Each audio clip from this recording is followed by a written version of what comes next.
Hello everyone, welcome to Physics Pep Talk. Let us continue solving MCQs on electric charges and fields. Let us look into the first question. Which of the following statement is incorrect? 4 statement ಕೊಟ್ಟಿದ್ದಾರೆ. ಈ 4 statement ಅಲ್ಲಿ ಯಾವುದು incorrect ಅಂತ ನಾವು ಹೇಳಬೇಕು. ಇವಾಗ first statement ಅನ್ನು ನೋಡೋಣ.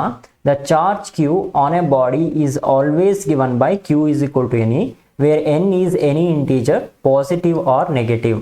From quantization of charge, we know that Q is equal to NE ಅಂತ ಗೊತ್ತು. Therefore, this statement is correct. Second statement ಅನ್ನು ನೋಡೋಣ. By convection, the charge on an electron is taken to be negative. We know that charge on an electron negative ಅಂತ ಗೊತ್ತು. Therefore, this statement is also correct. Third statement ಅನ್ನು ನೋಡೋಣ. The fact that electric charge is always an integral multiple of E is termed as quantization of charge. ಅಂದ್ರೆ Q is equal to NE ನ ನಾವು quantization of the charge ಅಂತ ಕರಿತೀವಿ. Therefore, this statement is also correct. ಇವಾಗ fourth statement ಅನ್ನು ನೋಡೋಣ. The quantization of the charge was experimentally demonstrated by Newton in 1912. This statement is wrong. ಏನಕ್ಕೆ ಅಂದ್ರೆ quantization of the charge was experimentally demonstrated by Millikan in oil drop experiment. It was not demonstrated by Newton. Therefore, option C will be the correct answer. Only fourth statement is incorrect. Let us look into the next question. Match column 1 and column 2. Column 1 ಮತ್ತೆ column 2 ಅಂಡರಲ್ಲಿ ಏನು ಕೊಟ್ಟಿದ್ದಾರೆ ಅಂತ ನೋಡೋಣ. Additivity of charge, conservation of charge, quantization of charge, repulsion ಅಂತ ಕೊಟ್ಟಿದ್ದಾರೆ. Under column 2 ಒಂದು reaction ಇದೆ. -5 microcoulomb plus 15 microcoulomb is equal to 10 microcoulomb. Gold nucleus repulse alpha particle. Q is equal to Ne ಅಂತ ಕೊಟ್ಟಿದ್ದಾರೆ. ಇವಾಗ additivity of charge ಅಂತ ಬಂದ್ರೆ we know that charge can be added like a real numbers. ಏನನ್ನ 2 ಗೆ match ಮಾಡಬಹುದು. A can be matched to 2 ಅಂತ.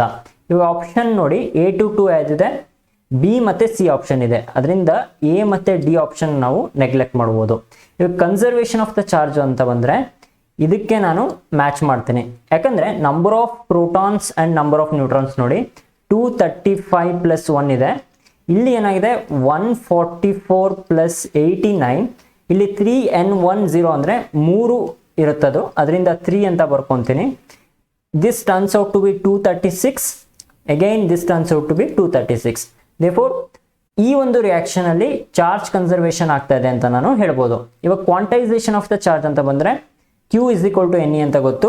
Repulsion ಅಂತ ಹೇಳಿದ್ರೆ gold nucleus repels alpha particle ಅಂತ ಹೇಳ್ಬೋದು. Therefore, B21, C24 and D23 ಅಂತ ಬರೀಬಹುದು. Therefore, option C is the correct answer. Let us look into the next question. Match column 1 and column 2. ಇವಾಗ column 1 ಮತ್ತೆ column 2 ನಲ್ಲಿ ಏನೇನು ಕೊಟ್ಟಿದ್ದಾರೆ ನೋಡೋಣ. ಲೀನಿಯರ್ ಚಾರ್ಜ್ ಡೆನ್ಸಿಟಿ ಅಂತ ಕೊಟ್ಟಿದ್ದಾರೆ. We know that linear charge density is defined as charge per unit length ಅಂತ ಗೊತ್ತು. ಸರ್ಫೇಸ್ ಚಾರ್ಜ್ ಡೆನ್ಸಿಟಿ ನಾವು ಚಾರ್ಜ್ ಪರ್ ಯೂನಿಟ್ ಏರಿಯಾ ಅಂತ ಡಿಫೈನ್ ಮಾಡ್ತೀವಿ. ಅಗೈನ್ ವಾಲ್ಯೂಮ್ ಚಾರ್ಜ್ ಡೆನ್ಸಿಟಿ ನಾವು ಹೇಗೆ ಡಿಫೈನ್ ಮಾಡ್ತೀವಿ? ಚಾರ್ಜ್ ಪರ್ ಯೂನಿಟ್ ವಾಲ್ಯೂಮ್ ಅಂತ ಡಿಫೈನ್ ಮಾಡ್ತೀವಿ. ಡಿಸ್ಕ್ರೀಟ್ ಚಾರ್ಜ್ ಡೆನ್ಸಿಟಿ ನಾವೇನಂತ ಬರಿತೀವಿ?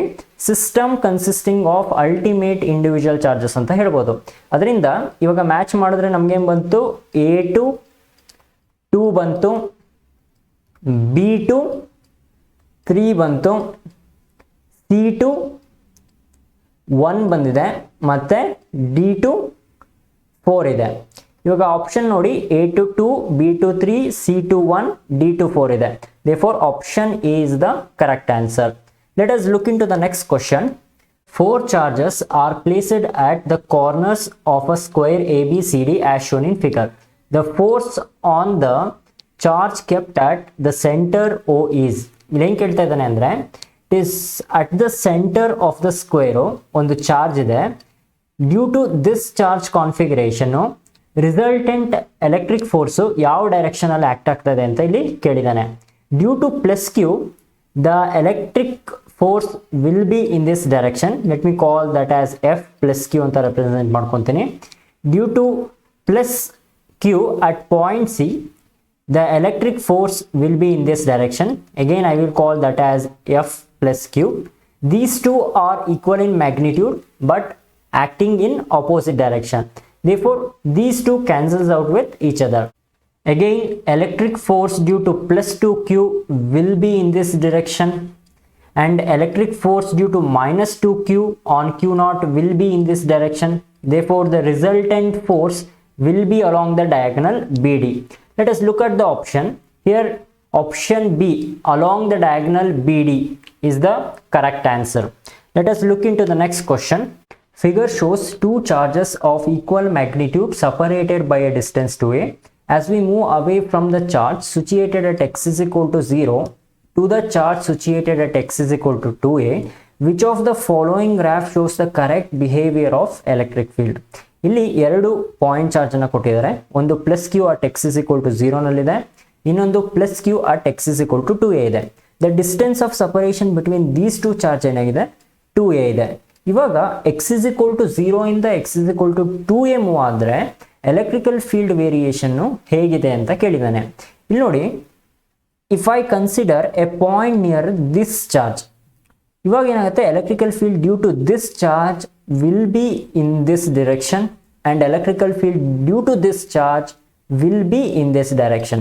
Since electrical field due to this charge will be more than the electrical field due to this charge, ಯಾಕಂದ್ರೆ distance of separation ಕಮ್ಮಿ ಇರೋದ್ರಿಂದ, therefore resultant electrical field will be in the positive x direction. As we move away from this point, ಏನಾಗುತ್ತೆ, electrical field goes on decreases at x is equal to a. This is the midpoint. Electrical field becomes 0. ಏನಕ್ಕೆ ಅಂದ್ರೆ electrical field due to plus q and electrical field due to this charge will be equal in magnitude but opposite in direction. Again, x is equal to a ಮತ್ತೆ x is equal to 2a move ಆಗ್ತಾ ಇದ್ರೆ, now the electrical field due to this charge will be more than the electrical field due to this charge. ಅದರಿಂದ ಇವಾಗ resultant electrical field ಏನಾಗಿರುತ್ತೆ, that will be in the negative x direction. ಇಲ್ಲೇನಾಗ್ತಾ ಇದೆ, 0 to ಎಗೆ ಬಂದಾಗ electrical field decrease ಆಯಿತು, a to 2ಎಗೆ ಹೋದಾಗ ಏನಾಗ್ತಾ ಇದೆ, ಎಲೆಕ್ಟ್ರಿಕಲ್ ಫೀಲ್ಡ್ ಇನ್ಕ್ರೀಸ್ ಆಗ್ತಾ ಇದೆ, ಮತ್ತೆ direction of electrical field change ಆಗ್ತಾ ಇದೆ. ಹಾಗಾಗಿ ಇವಾಗ variation of electrical field with ಡಿಸ್ಟೆನ್ಸ್ನ ನಾವು ನೋಡೋಣ. ಇಲ್ಲಿ ಫಸ್ಟ್ ಗ್ರಾಫಲ್ಲಿ ನೋಡಿ ಏನಾಗ್ತದೆ, ಎಲೆಕ್ಟ್ರಿಕಲ್ ಫೀಲ್ಡ್ನ ವೈ ಆಕ್ಸಿಸ್ ಅಲ್ಲಿ ರೆಪ್ರೆಸೆಂಟ್ ಮಾಡ್ಕೊಂಡಿದ್ದಾರೆ. ಇಲ್ಲಿ ನೋಡಿ, ಆಸ್ ಇನ್ಕ್ರೀಸ್ ಇನ್ ಡಿಸ್ಟೆನ್ಸ್ 0 ಇಂದ ಎಗೆ ಹೋಗಬೇಕಾದ್ರೆ ಏನಾಗುತ್ತೆ, ಎಲೆಕ್ಟ್ರಿಕಲ್ ಫೀಲ್ಡ್ ಡಿಕ್ರೀಸ್ ಆಗ್ತಾ ಇದೆ. ಇಟ್ ಇಸ್ ಅಗೈನ್ ಬಿ ನಲ್ಲೂ ಕೂಡ ಡಿಕ್ರೀಸ್ ಆಗ್ತಾ ಇದೆ, ಸಿ ನಲ್ಲೂ ಕೂಡ ಡಿಕ್ರೀಸ್ ಆಗ್ತಾ ಇದೆ, ಡಿ ನಲ್ಲಿ ಕೂಡ ಡಿಕ್ರೀಸ್ ಆಗ್ತಾ ಇದೆ. ಇವಾಗ ಎ ಟು 2a ನೋಡೋಣ. ಎ ಟು 2a ಬಂದಾಗ ಎಲೆಕ್ಟ್ರಿಕಲ್ ಫೀಲ್ಡ್ ಏನಾಗ್ತದೆ, ಇಟ್ ಕೀಪ್ಸ್ ಆನ್ ಇನ್ಕ್ರೀಸ್ ಆಗ್ತಾ ಇದೆ ಇಲ್ಲಿ ಅಲ್ವಾ. ಅದರಿಂದ ನಾವು ಇಲ್ಲಿ ನೋಡ್ಬೋದು, ಎಲೆಕ್ಟ್ರಿಕಲ್ ಫೀಲ್ಡ್ ಇನ್ಕ್ರೀಸ್ ಆಗ್ತಾ ಇದೆ ಮತ್ತೆ ಡೈರೆಕ್ಷನ್ ಆಫ್ ಎಲೆಕ್ಟ್ರಿಕಲ್ ಫೀಲ್ಡ್ ಕೂಡ ಚೇಂಜ್ ಆಗ್ತದೆ. ಇನ್ ಆಪ್ಷನ್ ಬಿ ನೋಡಿ, the direction of electrical field change ಆಗ್ತಾ ಇಲ್ಲ, therefore option b is wrong. ಇಲ್ಲಿ a to 2a electrical field 0 ಇದೆ, therefore option c is also wrong. ಮತ್ತೆ ಆಪ್ಷನ್ ಡಿ ನಲ್ಲಿ electrical field direction change ಆಗ್ತಾ ಇಲ್ಲ, ಅದರಿಂದ ಆಪ್ಷನ್ ಡಿ ಕೂಡ ತಪ್ಪಿದೆ. Therefore, option A is the correct answer. That's it for this video, guys. I will meet you in the next video. Until then, have a nice day. Bye.